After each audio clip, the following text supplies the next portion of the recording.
विचार दर्शन में आप सभी मित्रगण का स्वागत है। आज हम विचार दर्शन में पुनः एक नए चीज़ पर अपनी बात रखेंगे। विषय है मानव सहित किसी भी चीज़ को छोटी या बड़ी समझना मानवीय अज्ञान है।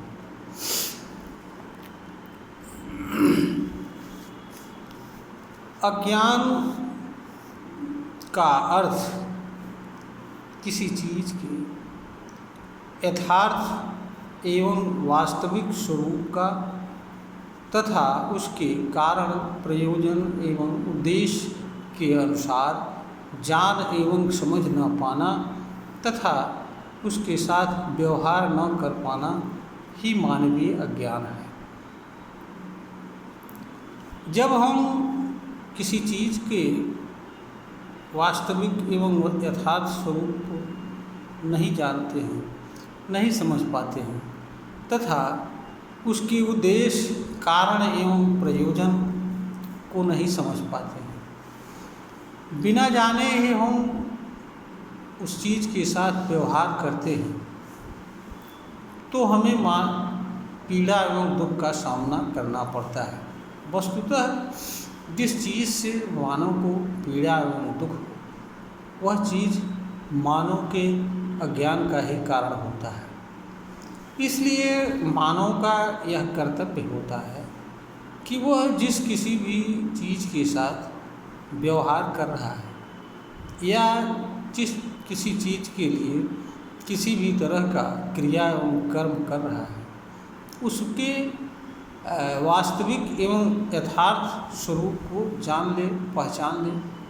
उसका उद्देश्य क्या है, प्रयोजन क्या है, कारण क्या है इस अनंत में एवं प्रकृति में उपस्थिति का तथा मानव के जीवन में उसका क्या मतलब है और मानव के लिए वह किस रूप में उपयोगी है, मानव को किसी चीज़ का किस रूप में उपयोग करना चाहिए तथा किसी चीज़ को क्या समझना चाहिए और क्या नहीं समझना चाहिए तथा किसी चीज़ को क्या जान एवं समझकर किसी चीज़ के साथ व्यवहार करना चाहिए।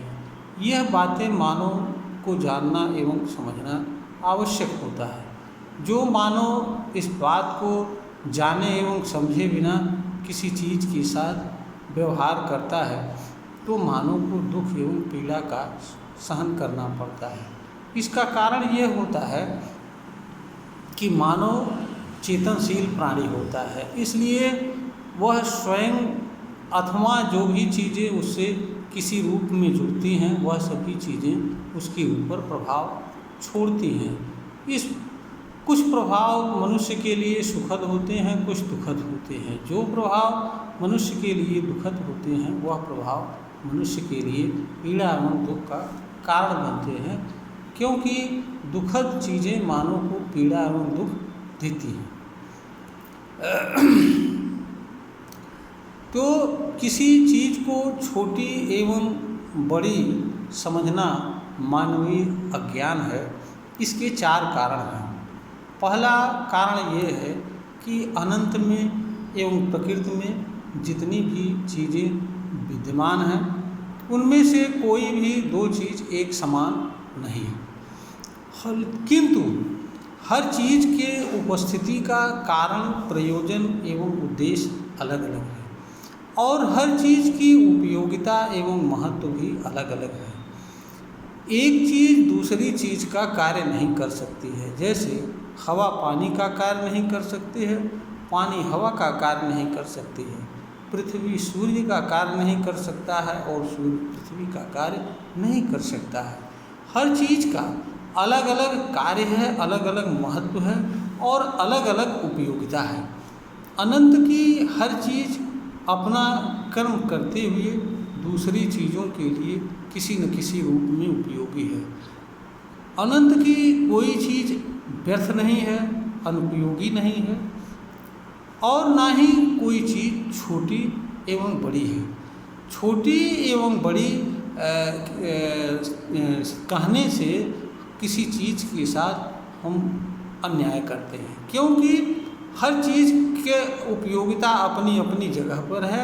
हर चीज़ की उपयोगिता एक सीमा से अधिक नहीं है और कोई भी चीज़ दूसरी चीज़ का स्थान लेने की क्षमता नहीं रखती है। इसलिए हर चीज़ को उसके मूल, यथार्थ एवं स्वरूप से जानना चाहिए तथा उसके उद्देश्य, कारण एवं प्रयोजन के अनुसार उसको जानना एवं समझना चाहिए। मानव चूँकि जीवन जीने के लिए विविध प्रकार की चीज़ों का उपयोग करता है, इसलिए मानव के लिए यह भी आवश्यक होता है कि मानव को जीवन जीने के लिए किस चीज़ को किस रूप में उपयोग करना चाहिए तथा किस रूप में नहीं करना चाहिए, यह भी मानव के को जानना एवं समझना आवश्यक होता है, ताकि मानव को किसी चीज़ के उपयोग से किसी तरह की पीड़ा एवं दुख न हो तथा वह उपयोग करता हुआ जीवन जी सके। दूसरी चीज़, दूसरा जो कारण यह है कि मनुष्य जिस चीज़ को जिस रूप में समझता है उसी तरह का विचार एवं भाव उस चीज़ के संबंध में मानव के अंदर अपनी जगह बनाता है और मानव को उसी विचार एवं भाव के अनुरूप उस चीज़ के साथ व्यवहार करने के लिए मानव के भीतर बैठा विचार प्रेरित करता है। जब मनुष्य किसी चीज़ को छोटा अथवा बड़ा समझता है तो उससे मानव के भीतर विभेदकारी विचार जन्म लेते हैं और इन्हीं से संबंध रखने वाले भाव मनुष्य के भीतर जगह बनाते हैं। इसलिए मनुष्य अलग अलग चीज़ों के प्रति अलग अलग तरह का भाव रखने के लिए तथा कर्म करने के लिए प्रेरित होता है। इससे मानव किसी चीज़ के प्रति स्वयं द्वारा स्वयं के भीतर धारण किए जाने वाले विचार एवं दुख के कारण दुख एवं पीड़ा सहन करता है। हमेशा उसे अपनी मनोवृत्ति में बदलाव करना पड़ता है, क्योंकि भेदभाव परक विचार एवं भाव अधिक समय तक मानव के लिए अनुकूल नहीं रहते हैं। इसलिए उसे एक भाव की अवस्था से दूसरी भाव की अवस्था में जाना पड़ता है और जाता रहता है। तो मनुष्य, और दूसरी बात यह है कि मनुष्य जो भी विचार एवं भाव धारण करता है वह किसी न किसी रूप में उसके बाह्य कर्म में भी शामिल होते हैं और उनसे जुड़े बाह्य कर्म भी मनुष्य आए दिन करता फिरता है। मनुष्य के बाह्य कर्म का प्रभाव दूसरों पर भी पड़ता है और दूसरे मनुष्य के कर्म के प्रतिक्रिया स्वरूप कर्म करते हैं। इसलिए मनुष्य स्वयं के भी कर्म से और स्वयं के कर्म के कारण दूसरों के द्वारा किए जाने वाले कर्म से भी पीड़ा एवं दुख सहन करता है। इसलिए मानव के लिए उचित यही होता है कि किसी चीज़ के प्रति किसी तरह का भेदभावपूर्ण विचार न रखे, बल्कि हर चीज़ के प्रति उसके यथार्थ एवं वास्तविक स्वरूप के अनुसार अपना विचार रखे। हर चीज़ को एक समान समझे और हर चीज़ को अपनी ज़रूरत एवं उपयोगिता के अनुसार उपयोग करे और न करे। यह मनुष्य के लिए उचित होता है, न कि मनुष्य किसी चीज़ को अच्छा समझे, किसी चीज़ को बुरा समझे, किसी चीज़ के प्रति अलग धारणा रखे, किसी के प्रति अलग धारणा रखे। इससे मनुष्य के अंदर भेदभावपूर्ण विचार भरे रहते हैं। उसका मन कभी भी पवित्र नहीं रहता है और जब मन मनुष्य का पवित्र नहीं रहता है तो मन हमेशा अशांत एवं बेचैन रहता है, जिससे मनुष्य को पीड़ा एवं दुख के कारण और कुछ नहीं मिलता है। तीसरा कारण ये है कि मनुष्य को यह कोई अधिकार नहीं है कि हर किसी चीज़ के मूल एवं यथार्थ स्वरूप से हट करके तथा किसी चीज़ के उद्देश्य एवं कारण तथा प्रयोजन के विपरीत जा करके किसी चीज़ की व्याख्या करे और किसी चीज़ को समझे। ऐसा करने से मानव जो है स्वयं के लिए भी अज्ञान धारण करता है स्वयं अज्ञान के कुएं में कूदता है तथा दूसरी चीज़ों के साथ वह न्याय नहीं कर पाता है और उनका उचित मूल्यांकन नहीं कर पाता है। यह चूँकि जिसका परिणाम अंततः मानव को ही उठाना पड़ता है, क्योंकि मानव से भिन्न जो भी चीज़ें हैं, जितने भी जंतु हैं, जंतुओं से भिन्न जो चीज़ें हैं, उनका पीड़ा एवं दुख से कोई संबंध नहीं होता है। केवल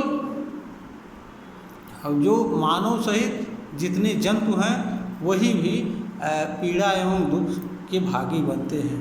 वनस्पतियाँ भी जरूर सहन करती हैं किंतु वो व्यक्त नहीं करती हैं, लेकिन मनुष्य एक ऐसा प्राणी होता है, मनुष्य के साथ साथ अन्य जितने भी प्राणी होते हैं यह सभी पीड़ा एवं दुख को सहन करते हैं तो व्यक्त भी करते हैं।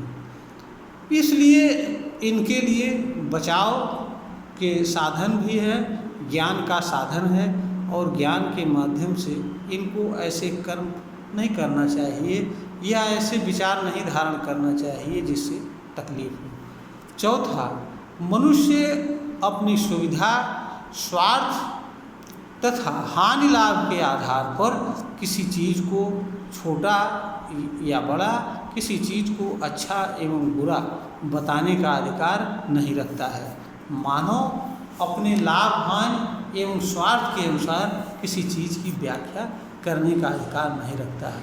ऐसा करके मानव अंततः अपने लिए ही दुखों का निमंत्रण देता है, स्वयं ही अज्ञान के जाल में फंसता है। इससे मानव के भीतर अलग अलग चीज़ों के प्रति अलग अलग विचार भाव जन्म लेते हैं, जिससे मानव दोहरे चरित्र का शिकार होता है और यह दोहरा चरित्र अंततः मानव को ही खाता है। मानव समाज में आज जितने भी भाव हैं, अहंकार के, ईर्ष्या, द्वेष, जलन, घृणा, जितने भी आज मानवीय विकार हैं, वह इन सभी चीज़ों के कारण ही है, क्योंकि मानव इसी कारण से अपने आप को अलग समझ लेता है। मानव चूँकि इस धरती का सबसे उत्कृष्ट प्राणी होता है, इसीलिए वो सहज भाव में अपने आप को सबसे बड़ा श्रेष्ठ समझ लेता है। इसी तरीके से मनुष्य में भी जो किसी विशिष्ट कला एवं प्रतिभा का विशेष ज्ञान रखता है या विशेष उपलब्धि, वह अन्य मानव से भी स्वयं को बड़ा एवं श्रेष्ठ समझ लेता है। वस्तुतः ऐसा समझने से मानव के भीतर अहंकार रूपी बीज जन्म लेता है और यह अहंकार रूपी बीज से अहंकार का वृक्ष पैदा होता है, जो मनुष्य को हमेशा एक अलग स्थिति बनाए रखने के लिए प्रेरित करता है और यह बताता है कि उसका कल्याण इसी में है कि वह अपने आप को अलग रूप में हमेशा बनाए रखे, स्थापित किए रखे, दूसरों पर प्रभुत्व कायम रखे। और अहंकार एक ऐसा बीज होता है, इससे ही समस्त मानवीय विकार की जननी होती है, इससे जन्म लेते हैं। इस तरह से मानव जब किसी चीज़ का मूल्यांकन सही तरीके से नहीं करता है, गलत तरीके से करता है, तभी उसे कोई चीज़ छोटी और कोई चीज़ बड़ी और कोई चीज़ अच्छी एवं कोई बुरी लगती है। इससे मानव अपना नुकसान करता है, चीज़ों का कुछ नहीं नुकसान करता है। आप किसी चीज़ को क्या समझें, उससे उस चीज़ पर कोई फर्क नहीं पड़ता है, लेकिन आप किसी चीज़ को जो समझते हैं उसका प्रभाव आप पर पड़ता है। इसलिए मानव का यह कर्तव्य होता है कि मानव किसी भी चीज़ को छोटी या बड़ी नहीं समझे, हर चीज़ को उसके उपयोगिता आदि के अनुसार और जिस रूप में है उस रूप में उसको मान्यता प्रदान करे और उस जरूरी हो किसी चीज़ के साथ व्यवहार करना तो व्यवहार करे, नहीं तो न करे, क्योंकि मानव के लिए हर चीज़ का अलग अलग महत्व होता है, अलग अलग रूप में हर चीज़ उपयोगी होती है। तो जो चीज़ जिस रूप में मानव के लिए उपयोगी हो उस रूप में मानव आवश्यकता के अनुसार उपयोग करे, इसमें कोई बुराई नहीं है। किंतु किसी चीज़ को बड़ा समझना, किसी चीज़ को छोटा समझना, किसी चीज़ को अच्छा समझना, किसी चीज़ को बुरा समझना, किसी चीज़ को अनुपयोगी समझना, किसी चीज़ को उपयोगी समझना और इसके आधार पर अलग अलग चीज़ों के प्रति अलग अलग विचार रखना, यह मानवीय ज्ञान है। इससे मानव को पीड़ा एवं दुख के अलावा कुछ नहीं मिलता है। मानव का कार्य इस धरती पर अपने ही विचार से, अपने कर्म से, अपने अज्ञान से पीड़ा एवं दुख सहन करना नहीं होता है। कोई भी समझदार मनुष्य ऐसा करना पसंद नहीं करेगा। इसलिए हर मानव का कर्तव्य है कि जो चीज़ हर चीज़ के साथ उसके मूल एवं वास्तविक स्वरूप के अनुसार उसके साथ उसको देखना चाहिए, उसके साथ ज़रूरत के अनुसार व्यवहार करना चाहिए। जैसे आग ज्वलनशील होती है, आग का अपना गुण है। अगर आप आग को छूते हैं और जलते हैं तो इसमें दोष आपका है, दोष आग का नहीं है। अगर आप पानी के गहरे तालाब में कूदते हैं तो इसमें दोष आपका है, दोष पानी का नहीं है। आप पानी को नहीं कह सकते हैं कि पानी ने हमको डुबो दिया, क्योंकि आपके पास जानने एवं समझने की क्षमता है। आप किसी चीज़ के प्रति व्यवहार करने से पूर्व यह जानना एवं समझना कर्तव्य होता है कि हम जिस चीज़ के साथ व्यवहार करने जा रहे हैं उसका परिणाम क्या होगा। अगर आप इस पर विचार नहीं करते हैं और बिना विचार किए हुए कोई कर्म करते हैं और उसका बुरा परिणाम आता है तो इसका दोष कोई मानव दूसरों पर देने का अधिकार नहीं रखता है। यही मानव का अज्ञान है। मनुष्य को जो कर्म करना चाहिए उस कर्म से विमुख होकर के कर्म करना भी मानव के लिए अज्ञान ही है और अज्ञान मानव को हमेशा दुख एवं पीड़ा देने के अलावा कुछ नहीं देता है। यह वीडियो ज्ञानवर्धन है बनाई गई है। अगर श्रोता को ज्ञानवर्धन के योग्य प्रतीत होती है तो इसे लाइक करें, शेयर करें और सब्सक्राइब करें।